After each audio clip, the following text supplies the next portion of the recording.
Good evening and welcome to Next on the Tee with Chris Mascaro, where PGA and LPGA players, legends, and top instructors go to share their insights and playing lessons. Join Chris every Tuesday night at 8 p.m. Eastern Time as he talks with the greats of the game. Tonight's show is sponsored by the French Lick Resort, Ben Hogan Golf, the PGA Tour Superstore, the Salt Creek Golf Retreat, TaylorMade Golf, the Bobby Jones Apparel Company, and Super Speed Golf. Now here's your host, Chris Mascaro.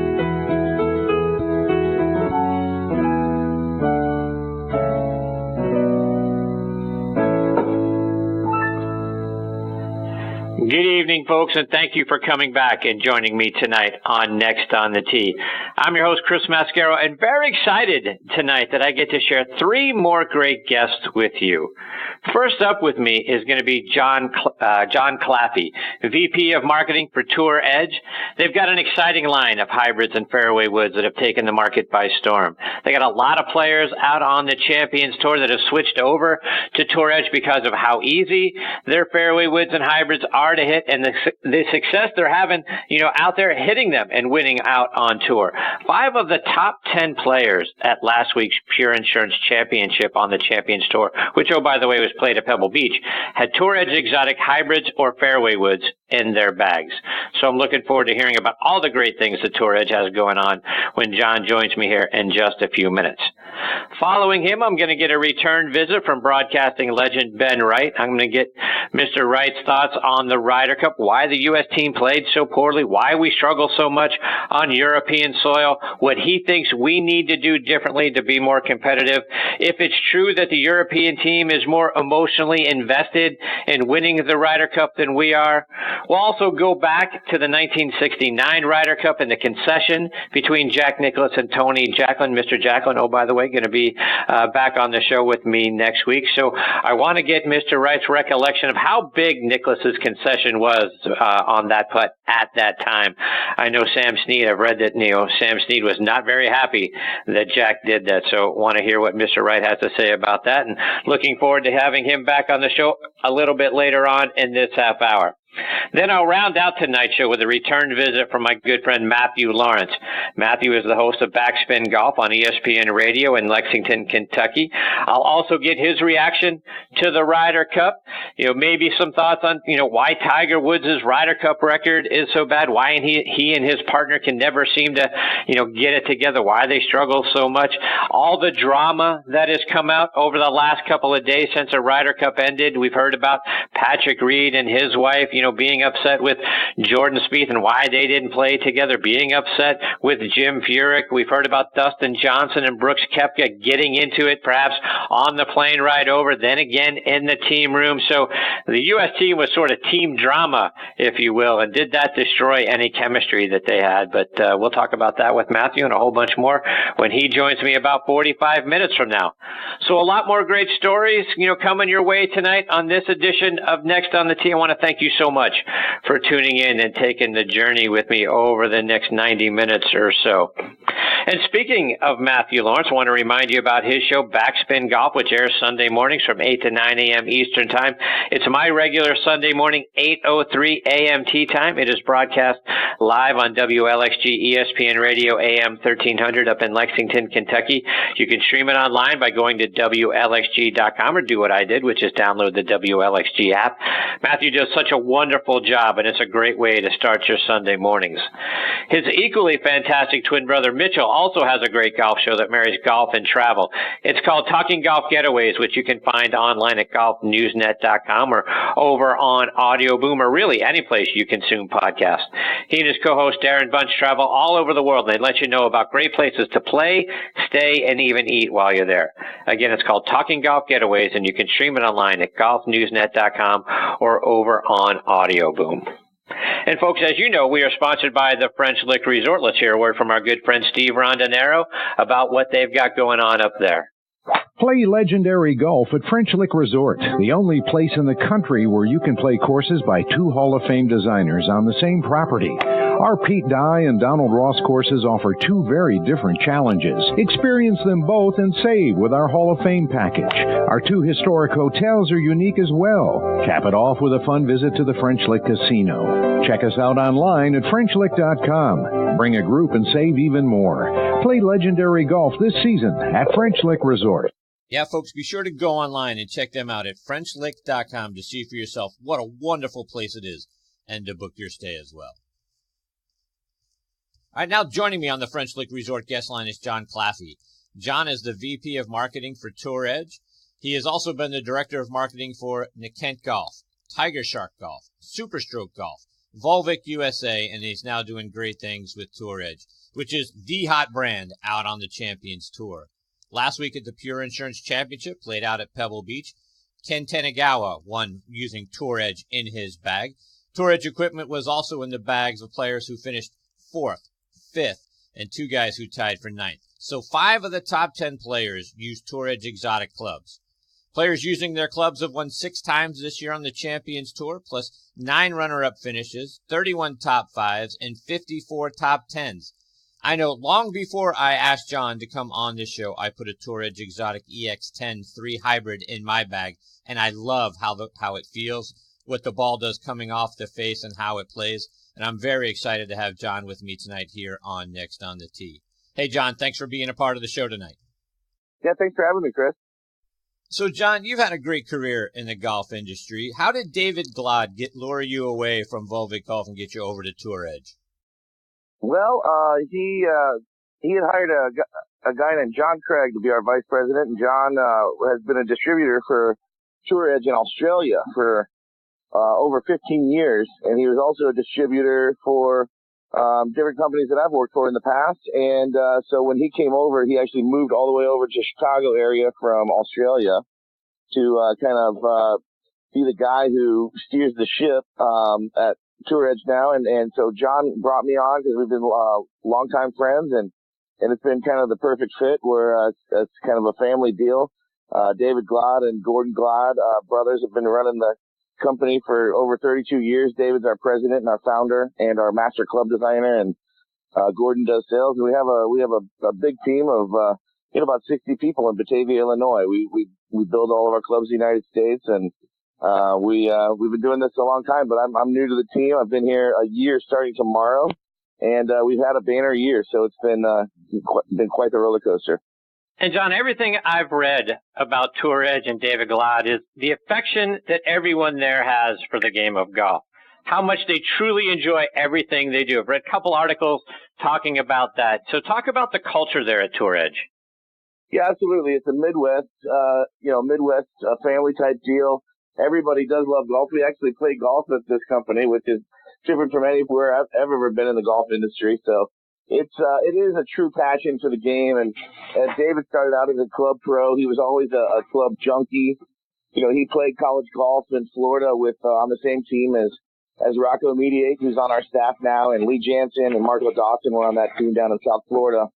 So he's just been a fixture of golf for a long time. And he's kind of turned into the last decade. He kind of went from being this guy who's CEO and running the company, and he's been designing all of our clubs. Now he's one of the most preeminent club designers in all of golf. So it's been a really great transition for me to come over here, and one of the first things we did was to go out and kind of make our new home the Champions Tour. And we just got our 6th win of the season on Sunday with Ken Tanegawa was playing our 3-wood. And so we've had 6 wins and 9 runner-up finishes and 23 events. So we're having quite the year out there. And Jon, to your point about all the different options that you guys offer, you got a lot of variations in your clubs. You got 12 different iron models, 7 different drivers, 9 different hybrids, 10 different fairway woods. Talk about all the variety that you guys have out there that gives us opportunities to find the right one for our game. Yeah, absolutely. One of the reasons why we're thriving in the marketplace these days, we were up 30% last year, and we're up 30% over that again this year. So we're really starting to take off after 30 years. And the reason is we're covering a lot of clubs that nobody else is making. We've found these niches that really were needs in the golf industry. And so we have 3 different tiers of lines. Well, a lot of people out there have probably heard of our Bazooka line. And that is really has turned into a way for beginners to get into the game. We have a lot of junior sets that we just released, and we have 5 different ladies sets that we have that are really great products, but that are also affordable. We have ways for guys that are just only playing a few times a year to get into the game at a really low price point, but to also get some innovation and some technology going in their clubs.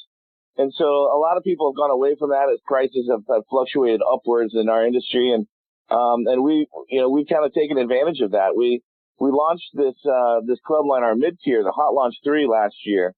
And we really put some thinking behind this and some research behind it. And we launched it with a custom fitting program where you could walk into any of our custom fit areas around the country, about 500 places that had our fit bag. And you would get fit for a club, and we had a guarantee that we would be 48 hours back to your house or to the store that you were fit at. And we did thousands and thousands of those this year, to the point where we're up about 150% in our Hot Launch line. And it really is just because we're providing extreme performance and extreme technology for a price that people just, weren't doing anymore. You can get into our HL3 driver for $189. And it was performing just as well as a $399 or a $499 driver. So that's really kind of helped put us back to where we wanted to be and allowed us to concentrate on our other line, which is our exotic line, which is our tour preferred, a little bit higher price point and ultra premium line that we have in play on tour. So we have 3 distinct lines. We want to make sure that we cover a club for every golfer that's out there. We have the easiest clubs in the world to hit in our ironwoods as far as an iron set. The HL3 Ironwood is basically just a whole set of cavity back, hollow body irons. And anybody who puts a swing on those is going to have fun because it's going to get the ball up in the air and it's going to reduce mistakes out on the golf course. And then we go all the way up to some harder hitting clubs like our CBX, which just won the My Golf Spy Award for Most Wanted Fairway Wood this year. And that is the club that's in play on tour, and it's a titanium face that's combo brazed to stainless steel. It's got carbon fiber on the sole. We saved 50 grams of weight that way. We were able to put the center of gravity exactly where we wanted it, behind, a little bit more forward actually in the club face. So what we were doing is we were reducing spin. So that's for your faster swing speed. So we really cover anybody from your tour pro to your beginner, and we love it that way. We think that's what is going to help grow the game of golf. And John, there's a lot there I want to react to. And the first thing you talk about, the opportunity to go get fit. So many of us, buy our clubs sort of off the rack, if you will. But you guys have a commitment to getting properly fit, and we think that's a huge thing here on this show. We talked to a lot of the top 100 club fitters about how it's not just for the tour pros, it's for all of us. Talk about your commitment to being custom fit.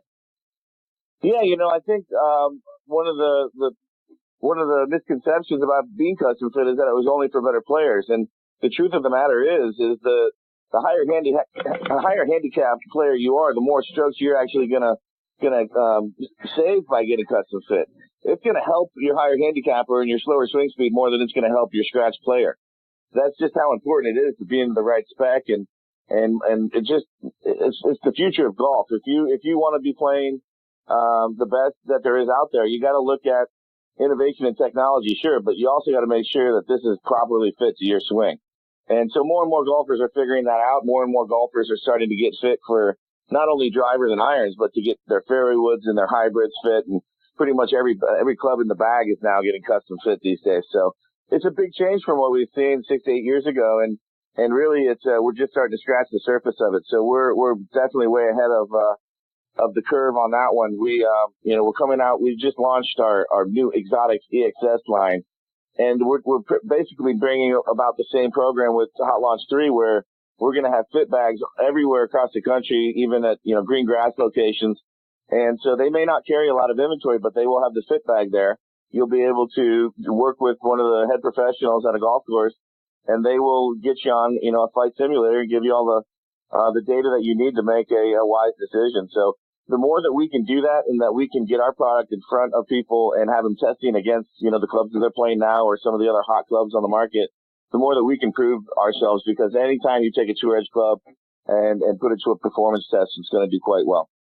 And John, to that point, you mentioned your drivers a moment ago, and you got the exotic XJ1 drivers out and a lot of really great driving options. And most drivers that we'll see at the retail stores are going to cost us somewhere between $500 and $600. Yours are going to cost at most half of that and even less than that. Talk about what makes your drivers unique and how they're able to compare to the more expensive models. Yeah, I'm going to use this new driver we just launched. It hasn't started shipping yet. It ships November 1st, but it's called the Exotics EXS. It's a great example of what we do. Golf, our motto is, our tagline at Tour Edge is, we're golf's most solid investment. And we have really been living by those words. We basically took, with the EXS driver, we took everything that we could possibly think of in driver design. We threw the kitchen sink as far as technology at this driver. It comes with an adjustable hosel that goes +2 or -2 in loft. So you can take a 9.5 and get it up to an 11.5 or go down to a 7.5 degree. But we also have weights that are interchangeable in the back that we call a flight tuning system. So you can switch the weights around and get a draw bias or a neutral setting. But in conjunction with that adjustable hosel, you have 16 different flight settings that you can adjust this driver to. It also comes with a carbon composite crown and some carbon composite on the toe. And that saved us enough weight to be able to do that weighting system and make all of this work in concert. So there's six different technologies that are kind of working together and as a whole in this driver. The next area would be the face, where we have variable face thickness for an expanded sweet spot. But we also modified the bulge and roll, and it's what we are calling a roll face. So we modified the bulge and roll all the way out to the toe. So basically, if you have a mishit on the toe, it's going to make that drive go straight. So we have a lot of face technology there with this high-grade titanium, beta titanium face. And then, we have a slipstream sole, which is on the bottom of the club. So that is actually an aerodynamic feature. And so we've just got all this technology packed into this driver, and you get it all for $300, $299 at retail. So basically, what we've done is we've given you a $500 driver, like comparatively to the competition, but we just kind of took out all the marketing surcharges and the hype charges, as I call them, that come with some of the bigger brands these days. Because, basically somebody's got to pay for these tour contracts and for these multi-million-dollar budgets, and they're definitely not eating that in their margin. So that's why the driver prices have gone, so high these days. But we feel that we can offer an ultra premium driver that's packed and loaded with innovation, but we can do it at the price point that everybody's kind of used to, what I call home base. It just seemed to me that $299 was the perfect price for a driver. Everybody went upwards. Nobody covered home base. And so we said, hey, we got that. We're going to come out with something spectacular. We're not going to overcharge for it. It's going to come with a premium 10-size shaft, which is already a $140 shaft, at the retail market. This is one of their genuine, shafts that it's in play on tour. It's not a made-for OEM shaft. So this is a $140 shaft and a $299 driver, and in a $229 fairway with a $199 hybrid. So you can just see the value there already just by what I've talked about as far as what's included, as far as adjustability, and as far as premium shafts and components. We really just don't skimp on anything. It's all about giving you the best of the best for your money.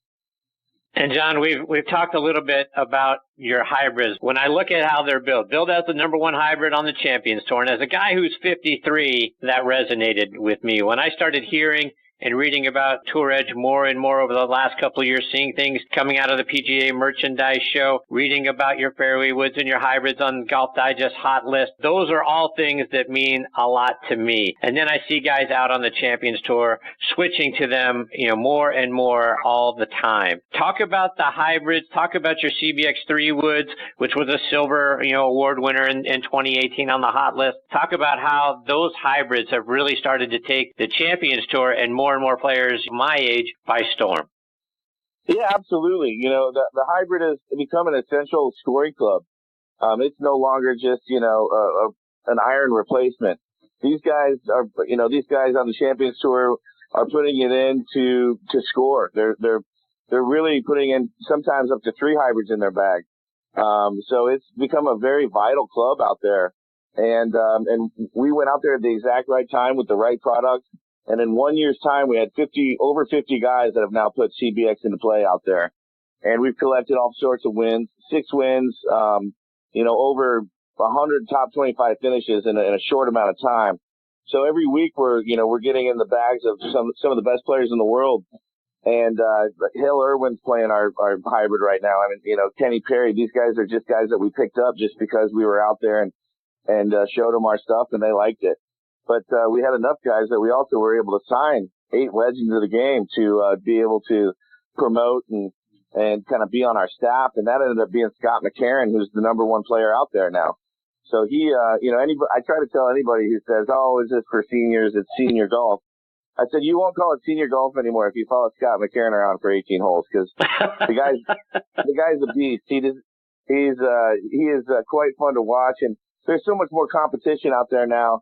And it's a great tour. It's really in a good place right now. The rookie classes that are coming in have really revitalized it, and it's highly competitive, and it's a lot of fun to go out there and have so many of our, so many guys out there now playing our stuff. We're out there every week, and they really appreciate us being out there. They come up and thank us and say, "Hey, thanks for being out here and servicing us. It really means a lot." And so we've been out there for a year now, and it's really become our home away from home, and we're going to continue to make it that way. But yeah, if you go to our website, you can see all the guys we signed. It's Rocco Mediate, it's Duffy Waldorf, it's Tom Lehman, Scott Dunlap, Tim Petrovic, who's up in the top 10 on the Champions Tour this year, just having a lights out year.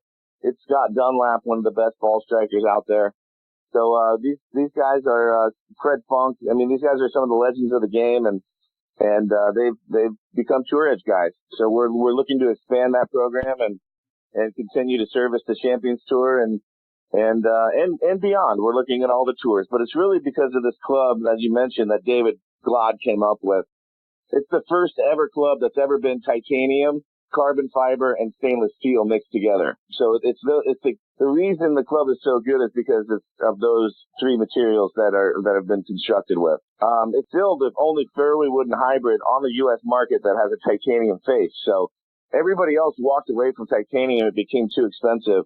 But David Glod kept at it over the years, and all he likes to do is make these wonderful sounding distance machines with titanium faces and fairway woods and hybrids.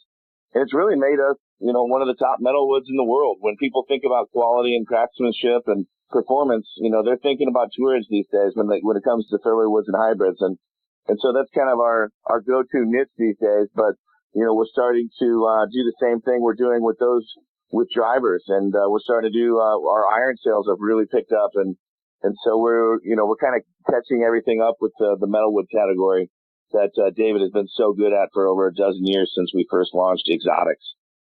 John, just a couple more before we let you go. As I mentioned in your intro, I put a Tour Edge Exotic EX10 in my bag not that long ago after kind of reading things in magazines and, like I say, coming out of the PGA merchandise show. I wanted to see what it was all about. I went to our friends here at the PGA Tour Superstore, hit some in the simulators. It's incredibly easy to hit. And one of the things that sort of catches your eye when they're on the rack is your slipstream technology that's at the bottom of the sole of the hybrids and the fairway woods. Talk about what that is. Yeah, that's something that's really cool that only David has done again in design, and it's part of the exotics ethos. Basically, when we say exotics, it's because we're using exotic metals that cost more.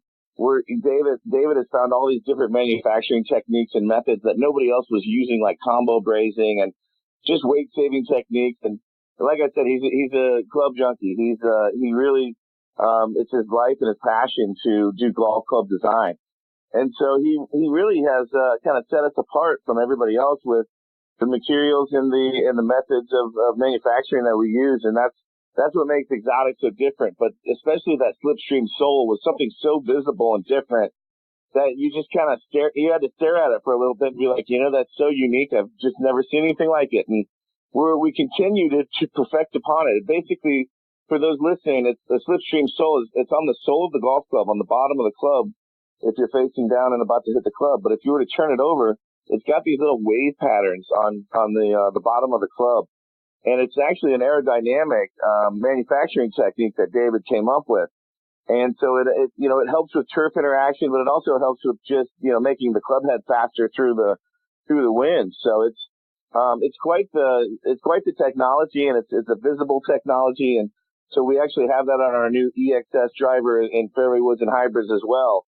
But we've actually made them the streaks a little bit wider now, so it's even better aerodynamics. So it's just one of the examples of one of the different things that David Glod does as a designer and what we do as a company. And we really don't, use a follow the leader mentality. We're always thinking outside the box and trying to do something just a little bit different. John, before we let you go, remind our listeners, you mentioned how the new driver is going to be out on the market soon. Talk about that and then how we can follow and stay up to date with all the great things you guys are doing online and on social media. Yeah, absolutely. We launched this, the driver, the fairway wood, and the hybrid.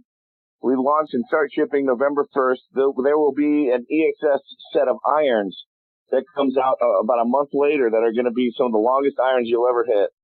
And these will be widely available. And you're going to see a bunch of commercials on Golf Channel this year around this exotic EXS line. You'll hear the tagline, pound for pound, nothing else comes close, because basically in this heavyweight division of ultra premium technology, no one else is offering what we're offering for the price we're offering. So pound for pound, EXS is the best buy that you can make in golf. You'll be able to see it at any retail store near you. PGA Tour Superstore will be loaded up with them. So we're very excited to get them out the door and into the golfers' hands so the feedback and the buzz can start building even more. John, it's great stuff. I can't thank you enough for taking time out of your night to come and be a part of the show. I hope you'll come back and, once everything gets launched, come back, tell us how it's doing, and then kind of wet our whistle for what we might see at the PGA Merchandise Show in January. But it's been fantastic having you as part of the show. Thanks for being here. Oh, Chris, thank you so much. I look forward to doing it again. Take care, John. All the best to you and your family. That is Jon Claffey. Again, he is the VP of Marketing for Tour Edge. And I'm serious, folks. We had an opportunity to put a Tour Edge exotic out there when we were at the PGA Tour Superstore. Our good friends up the street here at the Kennesaw location. Took some swings with it. Very easy to hit. Gets the ball up in the air very quickly. And that slipstream, there's something to it. I get, part of what they talk about is how it sort of helps you glide across, helps that sole glide across the grass and not dig. So it's a fantastic hybrid. I look forward to hopefully getting the opportunity to take a look at some of the other great things that they're doing.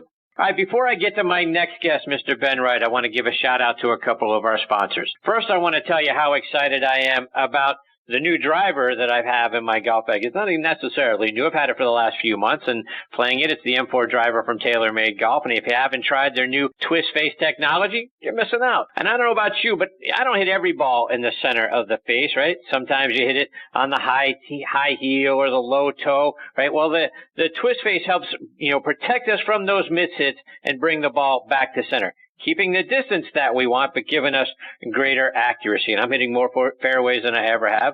Their new drivers are also the choices of pretty good golfers you might recognize. Twist Face is played by Tiger Woods, Rory McIlroy, Dustin Johnson, Jason Day, Jon Rahm, and Justin Rose, to name just a few, and dominating the top 10 out on tour. And so if you haven't tried Twist Face, go hit it and get fit. It's in the new M3 and M4 drivers and only from TaylorMade. Also want to give a shout out to our friends at Super Speed Golf. Now used by over half of the tour players around the world, Super Speed Golf is the fastest and most effective way to increase your swing speed. 3 8-minute training sessions per week, all you need to gain 5% in your swing speed. With sets for golfers of all ages and over 1 year of included video instruction, Super Speed offers a complete solution to help you start bombing it off the tee. Visit them online at superspeedgolf.com. All right, now back with me on the French Lick Resort guest line is Mr. Ben Wright. And you guys know Ben Wright is a treasure to me and to the game of golf. His kindness and generosity over the years goes beyond words. In my mind, he is the best broadcaster in golf history for the wonderful way that he has painted images for all of us for what's happening out there on the golf course. He is one of the great storytellers of all time, and you'll understand why I say that even more if you go pick up his book, Good Bounces and Bad Lies, which is available on Amazon.com. One of the things I posted on social media over the last couple of years and on our website, nextonthetee.net, are 5 things that I am hoping for out of the new golf year. And at the top of my list every year is wishing that Ben Wright would have the opportunity to broadcast one more Masters. I believe the golf world would love to hear his voice and its insights enhancing the Masters tournament. I know I would. He is a part of the fabric of what made watching the Masters tournament so great during the 1970s, 80s, and 90s. He's a legend, and I'm honored he is back with me again tonight here on Next on the Tee. Good evening, Mr. Wright. Thank you for coming back on the show. Oh, my word. You know, Chris Mascaro, you flatter me out of all recognition. It's rubbish. I'm just a very ordinary person and very old, too. But I have seen an awful lot of golf in my time. And actually, I know you're going to talk about the Ryder Cup. And I actually watched the 1953 version at Wentworth, England, when we should have won.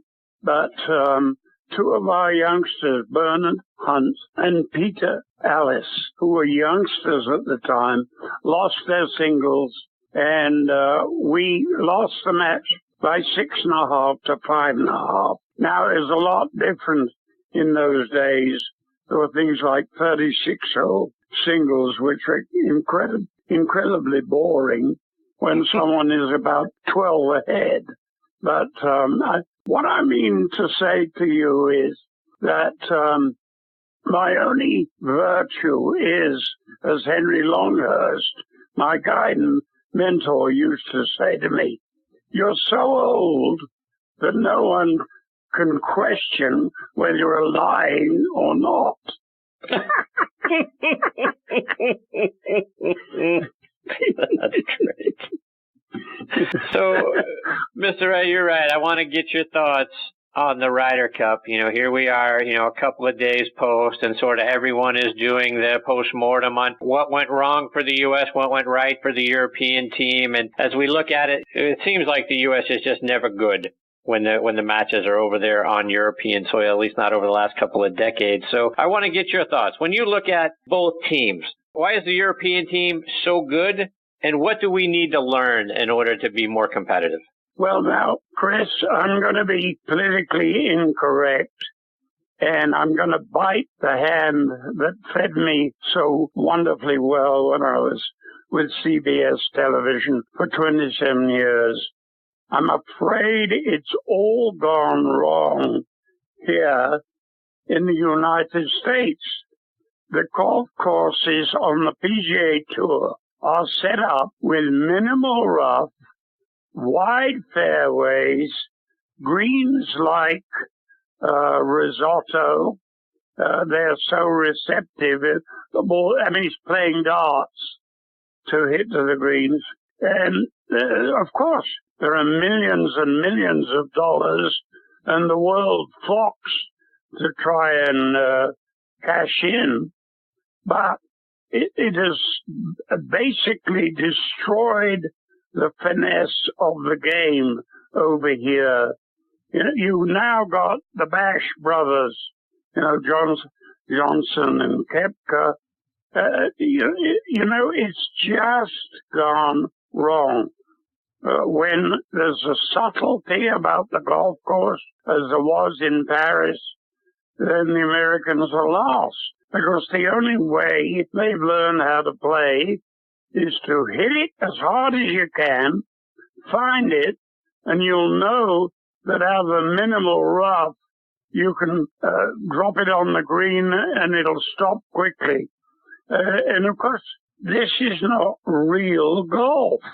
And what we've come to now is it really is a weekly succession of exhibitions in which the rich get richer and so on. And it breaks my heart because, I spent so many years here loving every minute of your wonderful country and your wonderful golf. But the Americans have destroyed themselves. And it really, I hate to say these things, but I firmly believe them, Chris. I wouldn't be talking like this if I didn't believe it. And also, don't think the Americans have quite grasped the concept of the team play, of leaving your ego at the door, which was one of their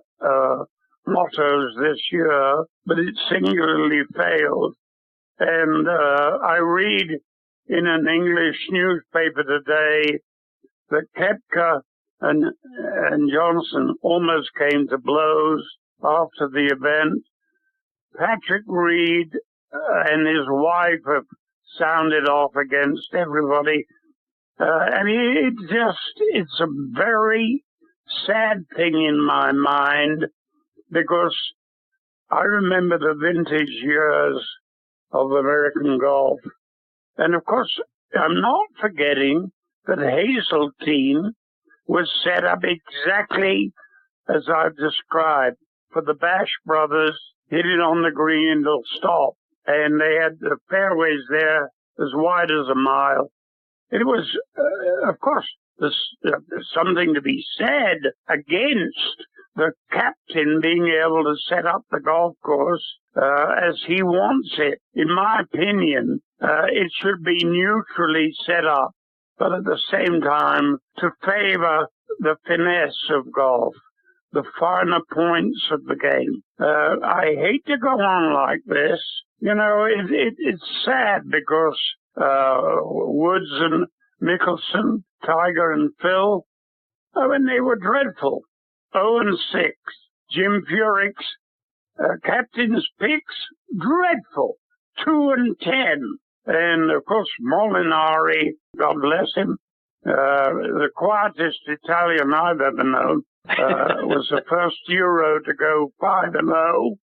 And he and Tommy Fleetwood, with he of the long hair, were the first for the Euros to go 4-0. And quite frankly, even Sergio Garcia, who was an absolute genius, picked by Thomas Bjorn as a wild card, has now got the most points in Ryder Cup history, 25.5. And Europeans have won the last 9 of these 12 encounters. It's ridiculous. Absolutely ridiculous. Something that you mentioned a moment ago, ego and checking it at the door and that sort of thing. It's just my perception, and you would certainly have a better read on it than I. But it seems like the European teams are happy, win or lose. They have so much team camaraderie. They enjoy, each other. They enjoy the moment and the contest. And if they win, obviously they go crazy. If they lose, they're still happy and they still seem to have a good time and being a part of the event. And it seems like there's more angst on the U.S. side. Do you sense that, or am I off base? You're absolutely correct, Chris. Once again. Now, one of the most interesting things that I gleaned from the past few years, that when the Euros smashed America at Oakland Hills in Michigan many years ago now, the bill for drinks and cigars was $400 for the week in the United States locker room, and it was 4,000 for the Euros, cigars and booze. And it seems like the Euros know how to relax so much better than the Americans. I take your point completely, but it seems like the Americans are so uptight. They just don't seem to be able to relax and have any kind of fun. I mean, this thing there's no money in it. It's just pride for your country. And I'm desperately disappointed that Americans were so pathetic. And they were pathetic. And Mr. Wright, you talk about different guys and their records. You look at Tiger Woods now, terrible record over the course of his Ryder Cup career in 4-ball and foursomes, 9-19-1, 0-4 in this Ryder Cup. He hasn't won a Ryder Cup match since 2010. Why do you think Tiger and whoever they pair with him, that duo, that team, if you will, why do they always seem to struggle? Well, I think in Tiger's case, I think he gave his all in Atlanta the week before, and I think he came to Paris a spent force. And that's the kind way of looking at it. But I don't think Tiger, who's the second worst Ryder Cup record to Phil Mickelson, who has the dead worst, I don't think that they are truly team players. I mean, you have to be very self-centered to make a fortune in golf. I think Jack Nicklaus is a case in point. He was extremely self-centered in winning as many majors as he did. But he had the ability to translate to the team concept and was a tremendous player in the Ryder Cup. Woods and Mickelson have been absolutely dreadful. And this thing, I'll tell you what, Chris, I'm genuinely sad about this. It distresses me horribly. It really does. And Mr. Wright, you mentioned Jack Nicklaus. I want to go back, and you talked about the earlier, the 53 Ryder Cup. I want to take you back to 69. I've had the privilege of having Tony Jacklin on the show a couple of times. He's going to join me again next week. So going back to the concession at the 69 Ryder Cup when Jack Nicklaus picked up Tony Jacklin's marker there on the 18th hole after Nicklaus holes out from about 5 feet, and Jacklin only had 2 feet left. But I've read stories about how upset Sam Snead was and some of the other players on the team that he would do such a thing. How big a deal was it at that time? A huge deal. And you're quite right. I saw Sam. He was just going ape about how stupid Nicklaus could be, because Tony Jacklin, who is still one of my greatest friends, was a very suspect short putter. And as Nicklaus said, I just didn't want to give you the chance to miss it, which was the greatest sporting gesture that I've ever known in my golf career. And it was a huge event. But, while we're on the subject of Tony, he should have been knighted for his services to the Brits and the Euros in the Ryder Cup. He was the guy who got it all together again in 1983 when we failed very narrowly at Palm Beach Gardens. And then he was the man, the Belfry, when we won in 85. And, of course, won in 87 and 89 and so on. And, of course, Nicklaus, God bless him, was the American captain when your boys lost at his own golf course, Muirfield Village, when Tony was our captain. And, of course, I was there, and the celebrations were still going on at 10 o'clock the next morning. It was so wild that the Euros had won against Jack Nicklaus, the captain, at his own golf course. And, Tony Jacklin turned the whole darn thing around almost by himself. He insisted that the Euros travel first class instead of coach for a start. I mean, why would you send your team across the Atlantic in coach? But that's what happened in the early bad old days when all our boys were doing, and it was Britain and Ireland then, was to come and have a belly full of steaks, and all the Americans were doing was to come to Scotland or Britain and buy up all the cashmere. I mean, the match was a foregone conclusion for so long. And Jack Nicklaus wrote to the Earl of Derby, who was the boss man of the British PGA at the time, after the crushing defeat of the British and Irish at Royalism in 1977 that he said, you've got to bring in Europe. We brought in Europe, and in 1979 and 81, you Americans just absolutely destroyed us, first at the Greenbrier, and then at our own Walton Heath. It was only then that they went to Tony Jacklin, and he saved the whole thing from oblivion. Mr. Wright, one more before we let you go and just kind of switch gears just a little bit. But after watching how well Tiger has played this season, particularly at the end of it, obviously winning the Tour Championship, many people calling Tiger's comeback the greatest of all time. And I keep trying to tell people it isn't even close to what Ben Hogan overcame in his comeback from a near head-on collision with a Greyhound bus that crushed his side of the car. He had a fractured pelvis and a collarbone and a left ankle and chipped ribs and near-fatal blood clots that plagued him the rest of his life, particularly in his legs. But 11 months later, he's back out there, lost a playoff in his first tournament back, and then went on to win 11 tournaments and 6 more majors. So to me, you can't even compare the two. To me, it's not even close. What are your thoughts? Exactly what you're saying. Ben Hogan's was the greatest thing that ever was.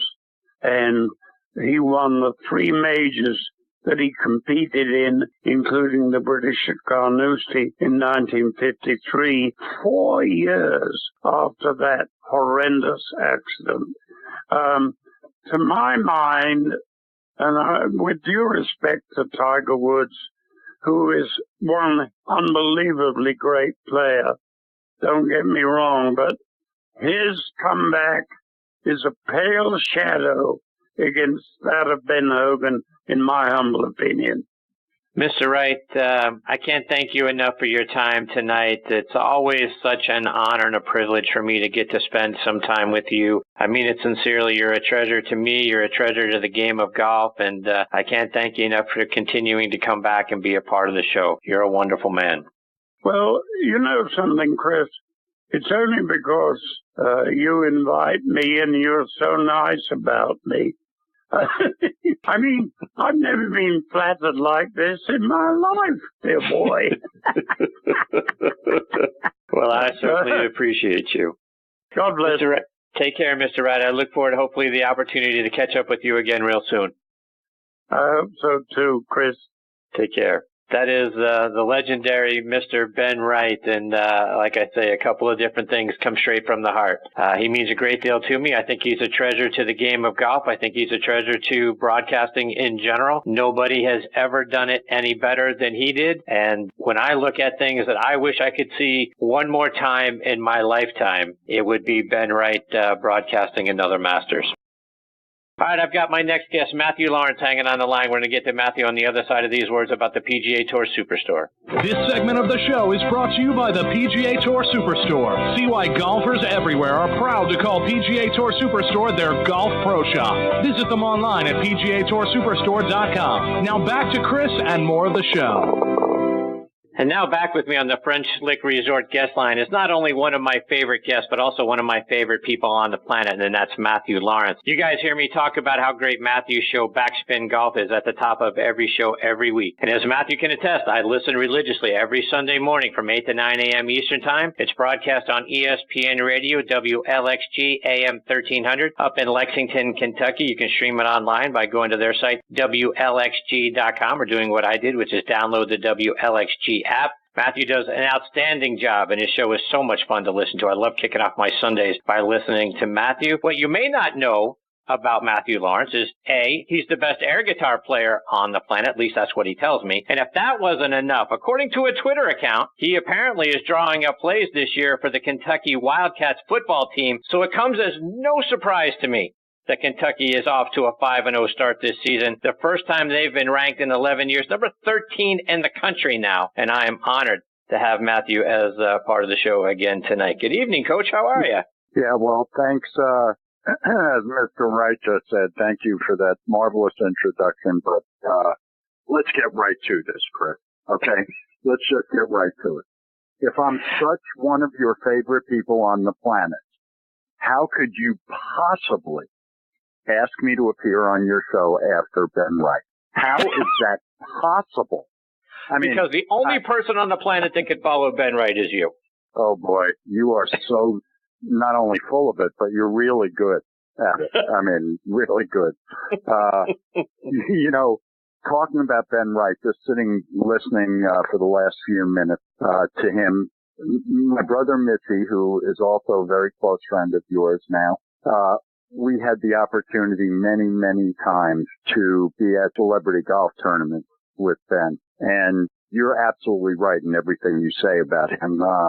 Just treasure of the game is not strong enough. I mean, he truly is a legend. And to sit and anybody that loves the game of golf, if they ever had a chance to sit at a table with him for hours and listen to him tell stories. And you know, the interesting thing, Chris, is it is impossible for me at this point to listen to actual golf broadcasts. I mean, I mute almost every golf telecast because I can't, and this is just my opinion, I can't stand the way our announcers cover golf tournaments, especially after listening and watching the European tour, because it's, as we know, the game of golf is treated differently. It's thought of differently, of course, in Britain and Ireland and in Europe. And I just can't do it. And when I think about Ben Wright, when you just said about you would love to hear him call one more Masters, you're absolutely 1,000% correct. He never said anything obvious like they all do now. The mundane was, how about this word, anathema to him. He painted pictures that people don't ever do anymore. Let me say very few do anymore. And so with the kidding around, for me to follow Ben Wright on your show it's an honor for me. So thanks for having me on, and it's been great talking to you again.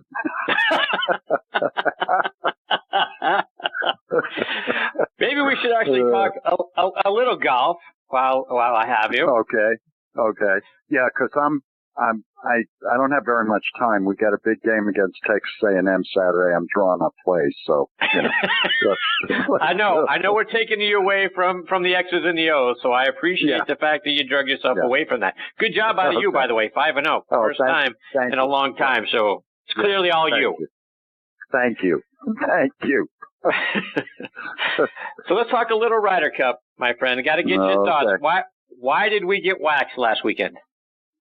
Well, you know, it's funny. Before the actual competition started, a good friend of mine, Ryan Ballinger, who is with Golf Newsnet, who's terrific, he put on Twitter that, you know, it says one thing on paper, but he's troubled about what's about to happen, and he thinks Europe might actually win. And I said, even though I don't want it to, I have the same feeling. Whenever this, obviously, we haven't won over in Europe since 1993. Obviously, it's about the team. It always is. It's about the 12 guys on each side that are playing. We all play golf. We all know how incredibly hard a game is, and you put the pressure together and all that stuff. But I think what we've seen since the Ryder Cup ended, from Sunday night, from the minute they awarded that trophy to Europe, the things that have come out about our team, and certainly not everybody on our team, but certain members of our team, explains why we got just drubbed after Friday morning. I mean, just taken to the woodshed by those guys. And as much as golf is an individual game, and we certainly know that it is, it means more to Europe. Every one of those guys on that European team, David Faraday said something really interesting. He said, when we're growing up as children and we play golf, when we're on the putting green practicing and we have a putt, we say, this is a putt to win the Open Championship, or this is a putt to win the Ryder Cup. Those are the two things that matter to Europeans. In America, what you say when you're practicing is, I have a putt to win the U.S. Open. Or it could be one of 50 other things. To Europeans, it's one of two things, the Open Championship or the Ryder Cup. And the camaraderie that those guys have was beautiful to watch. And it's not forced. It's not faked. Some of them don't see each other for a while during the year. But the second they're getting ready to go wherever they're going, they are a true team. And they would do anything for each other. Every single member of the European team won at least 1 point. Every member. 17 and to be honest with you, we could have gotten blanked after Friday morning, and it wouldn't have surprised me at all. That's the first thing. The second thing is, Thomas Bjorn, and not enough people have given him the credit that he deserves, I don't think. Thomas Bjorn has been an incredible captain for that team for a long time. They've been talking about this and planning this, and he's been reaching out to his players for a long time. And the way that golf course was set up was brilliant, because the one thing the Americans had over the Europeans was power. And that golf course showed more than anything that the PGA Tour is set up for power. And the European Tour, and especially that golf course, is set up for precision and shot making. And that's exactly what the Europeans did. Rory can hit at 340. I get it. But the guys on that team were precise, and somebody called it exquisite golf. And that's what it was. And when you add all those things up, I think it's pretty easy to see why we got waxed. So, Matthew, some of the things that just the game of golf here in the U.S. has had angst about is, how courses are set up, right? Mm-hmm. I mean, we're hearing, ball flies too far, technology too much, blah, blah, blah, right? And it's obsoleting some of the older, courses, that sort of thing. Do you think this teaches us, some of the course designers, hey, we don't really need to obsolete these courses. What we need to do is shrink the fairways, grow the rough, and now we can have a course just like what we just saw and, resurrect, if you will, some of the courses here. And maybe we change some things out on the tour to match what we just saw over at the Ryder Cup. Well, here's I agree with you 100%. I mean, I think, look, I don't know who they're talking about. It's obviously working because they keep having tournaments like they have here on the PGA Tour. There's a tremendous amount of money being made, and so they're going to keep doing it. They're not going to change the game so that every 4 years when we go to Europe, we have a chance to win the Ryder Cup. They're not going to do that. But for a long time, we've all been saying, you know what, it's great, but every time I hear he's got 258 to the pin, he's got a 5-iron. Every time I hear it, none of us can relate to what they're doing. I mean, half of 1% of all the golfers can relate to that, maybe, if that. So I agree with you. I wish they would do that. I wish that they would have it be, I know I'm the guy on the porch yelling, get off my lawn, but I wish it brought the shot making back into, and they're all great shot makers, but these tournaments would be so much better. And don't get me wrong, I am not a fan of that golf course, of Le Club Nacional. I am not a fan of that golf course. And it's not an excuse as to why we lost. I don't like that particular golf course. Here's the other thing.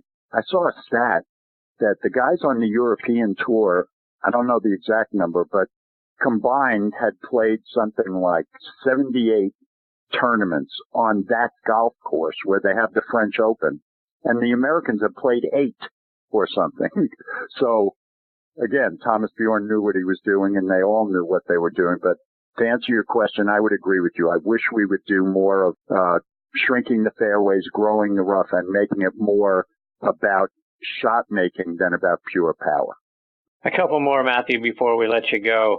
I was talking about this with Mr. Wright. I mean, Tiger Woods' record now in foursome and 4 ball, 9-19-1. Yet Yes. we keep sort of running him out there in these sort of, in that format, in those formats. Mm-hmm. Is there something that you think or you see why Tiger and whoever they seem to pair him with, outside of perhaps Steve Stricker, struggles so much in those two formats? Well, first of all, and I know I heard Mr. Wright say Tiger and Phil, and they have the worst records of anybody that's ever played. I get that. But there are a lot of guys that suck at those two formats. It's not, to use a true journalistic word, they suck at those formats. It's not just the two of them, but because it's Tiger, who arguably it could be considered the greatest to ever play, or definitely one of the top two to ever play the game. It's not, he's always paired with somebody. And so you can't, I don't think you can lay the blame totally with him. To look at what happened this time. I mean, Patrick Reed would have shot 85 on his own ball paired with Tiger in one of those formats. So I think that some of that record is a little bit misleading, but I agree with what Ben said also. The European side seems to have the ability to truly leave their egos at the door when they enter this competition, especially in Europe. And for us, it's about individual golf and winning tournaments by yourself and all the things that go with that. And for some reason, Tiger, look, I mean, he's won 80 tournaments and 14 majors. And it might not be that easy for him to switch it on and off just for 3 days every 2 years or every 4 years. And I kind of understand that. I mean, so I cut him a little slack. And this time, I think you saw it. I mean, what he's done in the past 6 weeks is, how about this word too, Chris? Herculean. How about that? Wow. How about that word? Yeah. Anyway. And I think from Friday morning, I think in the practice rounds, he looked so tired to me. He looked spent. I mean, we got one big fist pump the whole Ryder Cup competition. I think he was exhausted and spent, as Ben said. But he was still, he was up to, I forget what, number 21 in the world or something, and had just won the Tour Championship against 30 of the best players on the planet. I mean, so you got to put him up there. He's still Tiger. What he did was astounding. By the way, I agree with you totally about Ben Hogan about that. But I think that's part of the whole Ryder Cup thing with him.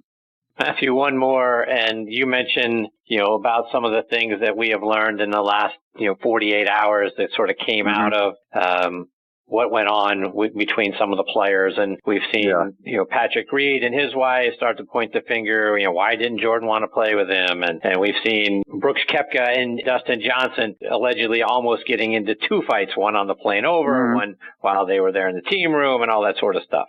But Patrick Reed is sort of now painted as the bad guy of golf. And I found it interesting. Golf Digest put out an article today saying Patrick Reed is exactly what golf needs, a villain. Does golf need an antagonist? I don't think so. I don't get that at all. I really don't. I get it in other sports. I get it when you're at a basketball game and somebody's on the other team that's a so-called villain in quotes. And you root against them. And I get it in other sports, but I do not get that in golf. And again, just my opinion. Golf is a game of integrity, of all those things we always talk about. And I don't think you need a villain to root for people in golf. I don't like rooting against someone. I had a conversation with somebody here about Ian Poulter. Who a lot of people, and obviously, especially in the Ryder Cup, he's considered a villain to all the USA fans. I happen to love Ian Poulter, and I don't root against anybody. That's just not how I want to watch golf or think about golf. I think it's different, and I try to look in these competitions especially. I got to tell you, I was very disappointed in the way that the United States team played and that we lost, but I love that European team. absolutely loved it. And what they did, I thought was the best kind of human part of a golf competition. I thought it was fantastic. And I'll just say to end it, I have never been a fan of Patrick Reed, ever. And it's not because of this Ryder Cup stuff. The way he's handled himself, some of the things he's done, he's just not my kind of guy. And I think what he did with this Ryder Cup, he threw Jim Furyk under the bus. He threw Jordan Spieth under the bus. The stuff he said about Tiger, I mean, if you want to talk about truly somebody who's driven by individualism, it's Patrick Reed. And I think, you know, I don't care what his record was with Jordan Spieth and what he did against Rory. That was terrific. But I think he exhibited in the couple days after the Ryder Cup, the last couple days, I think goes against everything that these competitions are supposed to be about. And it's exactly why one of the big reasons we lost was that thinking. Brooks Koepka and Dustin Johnson are friends. They work out together. I have no idea what happened on the plane or the team room on Sunday night, but all you got to do is look at those two things. And, you know, Patrick Reed's wife getting in a Twitter fight and all this stuff. It's just, it was very disheartening to me, actually. And, you know, luckily we don't have long to wait for golf season because it's already here, Chris. We had 3 days off. God, I missed golf so much. We had 3 days off since Sunday night, and now on Thursday we got the new season starting. So let's just forget about the Ryder Cup and go on to the 2018-19 golf season and who's leading the FedEx Cup point totals again. Oh my Lord. It is crazy. Anyway, that's Matthew, my 2 cents. I appreciate it. Before I let you go, remind our listeners that even though I do it every week here on the show, but I want you to remind them again about your great show, Backspin Golf, your drive time show there in Lexington, Kentucky, and how all of our folks can listen and tune in to continue to hear the great things you do. 8:03 a.m. every Sunday morning through the end of this month. And I know you hate this, but then we're going to take a little. Yeah, I did it last year. Now hold on, Chris. Hold on. I know. Well, if you want, at 8:03 every Sunday morning, I'll call you and we'll talk some golf. Okay, now I feel better. Anyway, you can get the app, as Chris said, if you go to WLXG.com. The app is right there. We're on ESPN Sports Radio 1300. You can go to WLXG.com and listen live every Sunday morning through the end of October from 8:03 till 9 on Saturday morning. I mean, Chris, I'm doing a soccer show. I have basketball starting right after that for the whole season. I'm only one man, Chris. That's my point. I'm only one man. I can only do so much. Okay. That doesn't mean anything to me. It's all about me. I know. What am I going to do now on Sunday morning? Yes. No, I know. That's the point. You sound like one of the guys that played on the United States teams now. It's what you sound like. And again, as I always say, you know, all of us, not just me, but you're such an amazing supporter of so many great people. There's none of our friends do as much for all of us as you do on Twitter. It's astounding to me, and it almost makes me want to continue Backspin Golf all the way through, but I'm not doing it, so forget it. Okay. I was so close. So close. Yeah, you were. But sorry. I appreciate it. All right. Well, Matthew, thank you for your time, my friend. It's always a joy and a thrill for me to get to spend some time with you. Thanks for taking time out of your night to come back on the show. Me too. I'll talk to you soon. All right. Take care, Matt. All right. That is the great Matthew Laurance. Again, Backspin Golf, WLXG AM 1300 up in Lexington, Kentucky, WLXG.com to stream it online or download the WLXG app. It's a fantastic show. Always love tuning in and listening to Matthew to kickstart my Sunday mornings.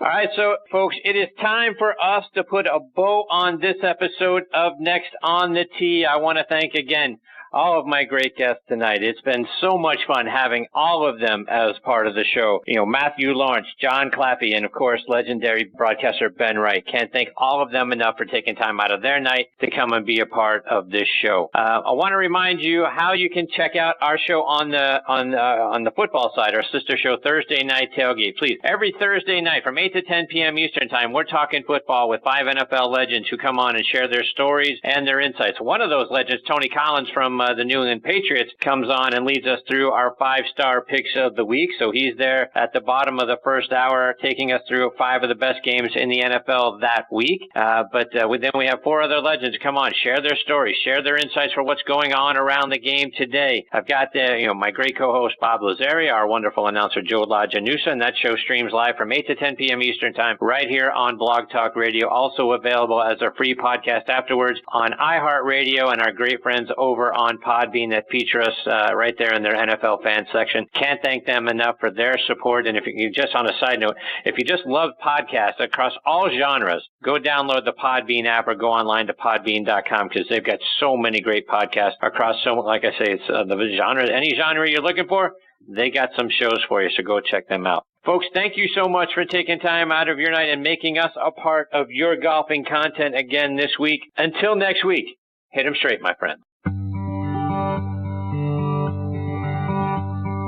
You've been listening to Next on the Tee with Chris Mascaro, where PGA and LPGA pros and top instructors and media members go to tell their stories. Join us the same time every Tuesday to hear more stories about the game we love from people who love sharing those stories with you. It's all about the great game of golf. It's all about the great game of golf.